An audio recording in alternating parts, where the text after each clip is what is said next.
یہ اسرائیل جو ہے وہ صادق شخص ہے جو بہتوں کو راست باز ٹھہراتا ہے، تب آپ کیا کریں گے؟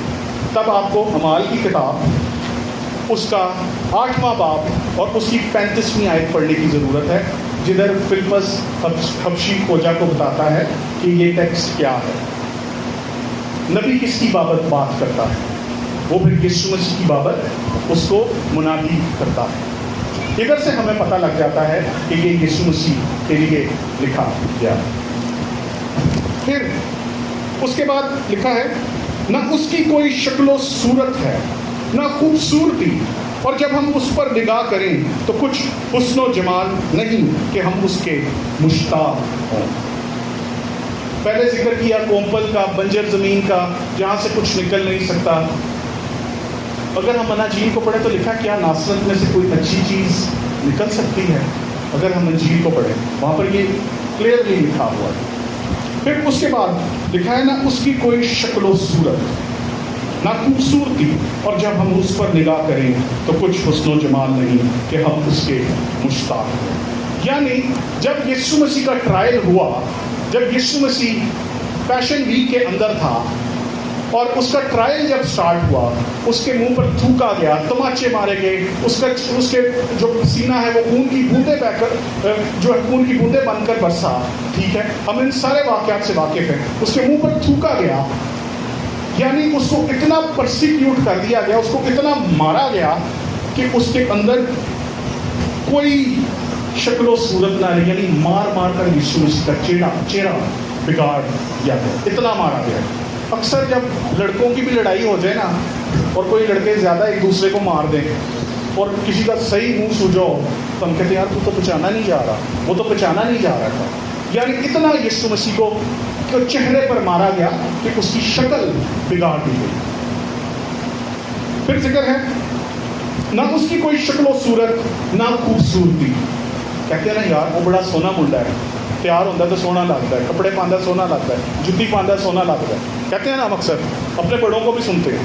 تو لکھا ہے نہ خوبصورتی، اور جب ہم اس پر نگاہ کریں تو کوئی حسن و جمال نہیں، اور جب کیونکہ اس کی شکل بگڑ گئی ہے، سارے ٹرائل سے وہ گزر گیا ہے اور ہر طرح کی مصیبت اس نے سہ لی ہے، اور کیا ہے اس میں کوئی خوبصورتی کا عمل دخل اب پایا ہی نہیں جا رہا، کیونکہ کیا ہے اس کی صورت بگڑ چکی ہے، ٹوٹلی طور پر اس کے چہرے کو بگاڑ دیا گیا ہے۔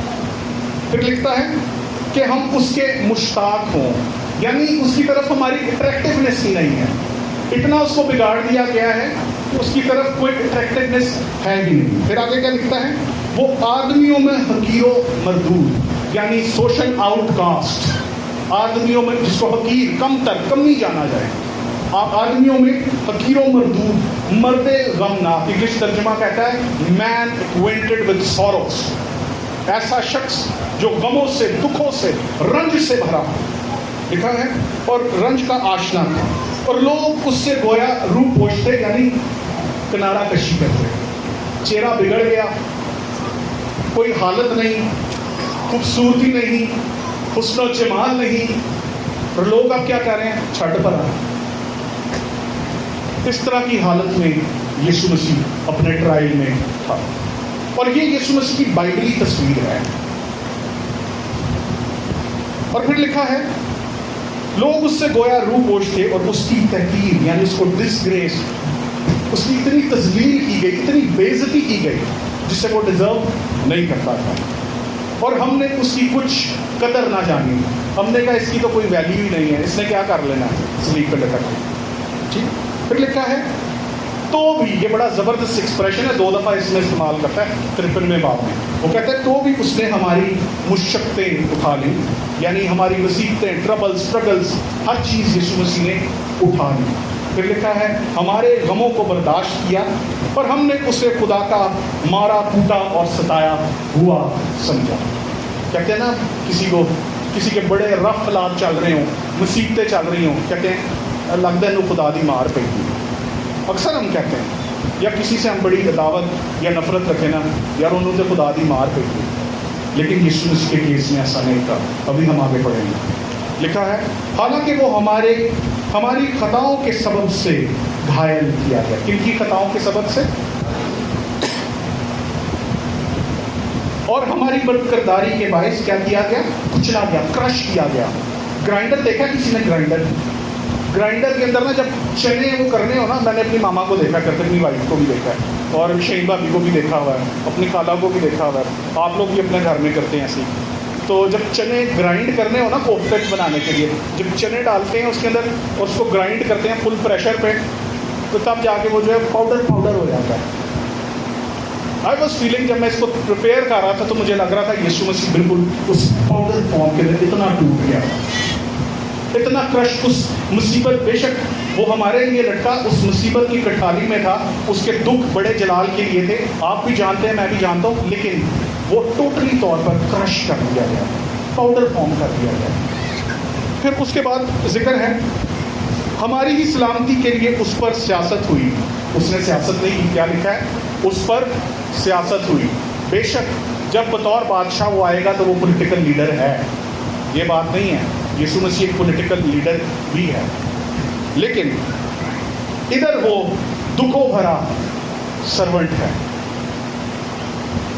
اس کے بعد ذکر ہے کہ اس پر سیاست ہوئی تاکہ اس کے مار کھانے سے ہم شفا پائیں. کیا کریں؟ اس کے مار کھانے سے کیا کہیں؟ پائیں. اب یہ شفا جو ہے نا، یہ صرف جسمانی نہیں، یہ روحانی شفا بھی. یہ ڈیول ہیلنگ ہے. ایک طرح کی ہیلنگ نہیں ہے کہ میرے بدن کے اندر کمزوری ہے صرف اس کی شفا نہیں، میری روح کی شفا بھی، یعنی روحانی موت سے آزادی، بیماریوں سے آزادی. پھر اس کے علاوہ ذکر کیا گیا ہے کلام مقدس میں، ہم سب بھیڑوں کی مانند بھٹک گئے. یہ تو کوالٹی ہے نا. پھر اس کے بعد ہے ہم میں سے ہر ایک اپنی راہ کو پھرا، پر خداوند نے ہم سب کی بدکرداری اس پر لاد دی. خدا نے کیا کیا؟ ہم بھیڑوں کی مانند بھٹکے اور خدا نے ہم سب کی بدکرداری کو کیا کیا؟ کس پر لاد دیا؟ یسوع مسیح پر. اب وقت نہیں ہے، ڈے آف اٹونمنٹ، قومی کفارے کا دن، اس پر 2 یکسالہ برے لیے جاتے، ایک کو قربان کیا جاتا، ایک کو بیابان میں عزازیل کے لیے چھوڑ دیا جاتا. ٹھیک، یہ اس کی طرف بھی ہے. اور پھر یوحنا نے بھی جب یسوع مسیح کو دیکھا تو کیا کہتا ہے؟ دیکھو خدا کا برہ جو جہان کے گناہ اٹھا لے جاتا ہے. پھر لکھا ہے وہ ستایا گیا تو بھی اس نے برداشت کی اور منہ نہ کھولا. جس طرح برہ جسے ذبح کرنے کو لے جاتے ہیں اور جس طرح بھیڑ اپنے بال کترنے والوں کے سامنے بے زبان ہے، اسی طرح وہ خاموش رہا. میں آپ کو بتاتا چلوں، یسوع مسیح ہر ٹائم خاموش نہیں رہا. یسوع مسیح نے بڑی بڑی بحث مباحثے بھی کی. یہاں تک لکھا ہے کہ ایک دفعہ یسوع مسیح نے جب یہ بات کر دی تو لوگ ڈر گئے اور بعد میں اس سے انہوں نے سوال نہیں کیا. یسوع مسیح نے بحث مباحثے بھی کیے ہیں، لیکن کیا ہے، اس کو پتا تھا کہ کس ٹائم پر خاموش رہنا. کبھی ہم وقت سے پہلے اپنے منہ کو کھول دیتے ہیں. ہم یسوع مسیح سے یہ لیسن لے سکتے ہیں کس وقت بولنا ہے اور کس وقت نہیں بولنا. پھر اس کے بعد ذکر ہے وہ ظلم کر کے اور فتویٰ لگا کر اسے لے گئے، پر اس کے زمانہ کے لوگوں میں سے کس نے خیال کیا کہ وہ زندہوں کی زمین سے کاٹ ڈالا گیا. اب انسانوں کو پرواہ نہیں ہے، کسی نے خیال ہی نہیں کیا اور اس کو زندہوں کی زمین سے کاٹ ڈالا گیا. میرے لوگوں کی خطاؤں کے سبب سے اس پر مار پڑی. خدا کیا کہہ رہا ہے کہ میرے لوگوں کے سبب سے اسے مار پڑی. پرابلم لوگوں کا ہے. پھر اس کے بعد ہے اس کی قبر بھی شریروں کے درمیان ٹھہرائی گئی. اس کے بارے میں بھی ہم اناجیل میں دیکھتے ہیں. اور وہ اپنی موت میں دولت مندوں کے ساتھ ہوا، حالانکہ اس نے کسی طرح کا نہ ظلم کیا، نہ اس کے منہ میں ہرگز چھالنا تھا. کچھ لوگ نا کیا کرتے ہیں، لکھا اس کے منہ میں چھالنا تھا. نیچرلی کسی سے چائے کا کپ پی کے سمجھتے ہیں ہم بڑے کوئی تیز تراز ہیں، ہم بڑے کوئی تیز مار خان ہیں کہ ہم نے کسی سے پیسے نکلوا لیے، کسی سے چائے پی لی تو ہم نے بڑا ایک مار کا مار دیا. بائبل کہتی ہے یسوع مسیح کے منہ میں چھال نہ تھا، اس لیے اس نے اناجیل میں سکھایا تمہارا جواب ہاں کے ساتھ ہاں اور نہ کے ساتھ نہ.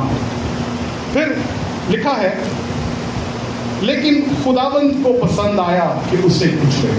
اکثر لوگ سوال کرتے ہیں کہ کیوں جی یسوع مسیح کو ہمارے لیے قربان کر دیا گیا، وہ تو بالکل گناہ سے مبرہ تھا، یہ کیوں ایسے ہوا، اس کو ایسے نہیں ہونا چاہیے تھا، خدا کوئی اور انتظام کر دیتا۔ تو اس کا جواب یہی ہے کہ خدا باپ کو پسند آیا کہ اس کو کچلے۔ پھر لکھا ہے اور اس نے اسے غمگین کیا۔ اب میں آپ کو بتاتا چلوں، کل جب میں اس کو لکھ رہا تھا تو میں اس کے بارے میں سوچ رہا تھا، اگر خدا باپ نہ چاہتا تو یسوع مسیح کو وہ کبھی غمگین نہیں ہو سکتا تھا۔ اگر ہم پہلی آیت یا دوسری تیسری آیت میں پڑھیں تو کیا ہم نے سیکھا تھا، لکھا ہے مرد غمناک، خدا نے اس کو خود غمگین کیا۔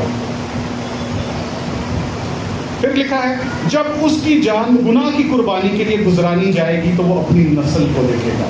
یعنی جب یسوع مسیح، یہ کیونکہ نبوتی کلام ہے جو اناجیل میں پورا ہوا، آخری ابواب جب آپ چاروں اناجیل کے پڑھیں آپ کو یسوع مسیح کے ٹرائل کا ذکر ملے گا، تو ذکر ہے کہ جب اس کی جان گناہ کی قربانی، سن آفرنگ کے طور پر قربانی جائے۔ پرانے عہد نامے کے اندر 6 طرح کی قربانیاں تھیں جو ادا کی جاتی تھیں۔ پہلی تھی گرین آفرنگ، یعنی اپنے اناج پر قربانی دینا، پھر تھی گناہ کی قربانی، پھر تھی پیس آفرنگ، سلامتی کی قربانی، سلامتی کے ذریعے جب ہم مصرف بیٹے کی کہانی کو پڑھتے ہیں تو جب بیٹا واپس مل جاتا ہے تو باپ کیا کرتا ہے، قربانی چڑھاتا ہے، تو وہ سلامتی کا ذریعہ ہے۔ پھر اس کے بعد برنٹ آفرنگ یعنی سوکھتی قربانی، جہاں پر آسمان سے آگ آتی تھی اور قربانی کو چٹ کر جاتی تھی۔ پھر 5ویں ہے گلٹ آفرنگ، اور 6ٹھی ہے ہونٹوں کی قربانی۔ جب ہم گاتے ہیں نا یہوہ میں پکارتا ہاں، میرے ہوتا بھی کر رکھوالی، منہ تے نگہبان بٹھا، ٹھیک ہے، تو ہونٹوں کی قربانی بھی تھی جس کو لوگ بھول گئے۔ پھر اس کے بعد ذکر ہے اس کی عمر دراز ہوگی اور خداوند کی مرضی اس کے ہاتھ کے وسیلہ سے پوری ہوگی۔ اب یہ خداوند کی مرضی کس کے ہاتھ سے؟ یسوع مسیح کے ہاتھ سے پوری ہوگی۔ جب یسوع مسیح گتسمنی میں تھے اور انہوں نے 3 بار دعا کی، کلام میں لکھا ہے کہ کیا کہا، اے باپ ہو سکے تو یہ پیالہ مجھ سے ٹل جائے، میری نہیں بلکہ تیری مرضی پوری ہو۔ 3 دفعہ دعا کی، ٹھیک ہے، کیونکہ وہ چیز ہونی تھی۔ اس کے بعد لکھا ہے جب یہ دعا کر لی تو فرشتے آ کر اس کی تقویت کرنے لگے۔ اس سارے سلسلے میں یسوع مسیح کے ذریعے سے خدا کی مرضی پوری ہونی تھی۔ اس کے بعد اپنی ہی جان کا دکھ اٹھا کر وہ اسے دیکھے گا اور سیر ہوگا، اور اپنے ہی عرفان سے یعنی اپنے ہی نالج، اپنے ہی وزڈم سے میرا صادق خادم۔ یہ کس کی بابت ہے؟ میں نے آگے بھی بتایا کہ اسرائیل نہیں، خداوند یسوع مسیح ہے۔ پھر خادم بہتوں کو راست باز چرائے گا کیونکہ وہ ان کی بدکرداری خود اٹھا لے گا۔ خطوں میں پولس رسول کہتا ہے جو گناہ سے نا واقف تھا ہمارے لیے گناہ بن گیا تاکہ ہم اس میں ہو کر باپ کی راست بازی بن جائے۔ یہ ہم شاید یسائی پڑھ لیں تو وہاں پر لکھا ہے کہ ہماری راست بازی گندی دھجیوں کی مانے جائے۔ اس لیے پولس خطوں میں کہتا ہے کہ وہ یعنی مسیح جو گناہ سے نا واقف تھا، گناہ سے مبرہ تھا، ہمارے لیے گناہ بن گیا تاکہ ہم اس میں ہو کر باپ کی راست بازی بن جائے۔ یعنی it was a divine exchange, گناہ کے بدلے راست بازی۔ اس کے بعد ذکر ہے اس لیے میں اسے بزرگوں کے ساتھ حصہ دوں گا۔ خدا کیونکہ یسوع مسیح نے اپنی جان موت کے لیے انڈیلی، اب خدا کیا کہہ رہا ہے اس لیے میں اسے بزرگوں کے ساتھ حصہ دوں گا اور وہ لوٹ کا مال زور آوروں کے ساتھ بانٹ لے گا، کیونکہ اس نے اپنی جان موت کے لیے انڈیل دی اور وہ خطا کاروں کے ساتھ شمار کیا گیا، تو بھی اس نے بہتوں کے گناہ کیا کیے؟ اٹھا لیے اور خطا کاروں کی شفاعت۔ سلیب پہ کیا کہتا ہے؟ اے باپ ان کو معاف کر، کیونکہ یہ نہیں جانتے کہ یہ کیا کرتے ہیں۔ ایسا ہی ہمیں واقعہ اسٹیفنس کا ملتا ہے اعمال کی کتاب میں۔ جب اس کو سنسار کر رہے تھے تو اس نے کیا کہا؟ اے باپ ان کا گناہ ان کے ذمہ مت لگا۔ اس نے یسوع مسیح کے پیٹرن کو فالو کیا۔ یہ رہی پہلی تصویر۔ اب چلتے ہیں ہم دوسری تصویر کی طرف۔ میرے ساتھ جلدی سے نکالیے گا مکاشفہ کی کتاب، اس کا پہلا باب اور اس کی 12ویں آیت سے لے کر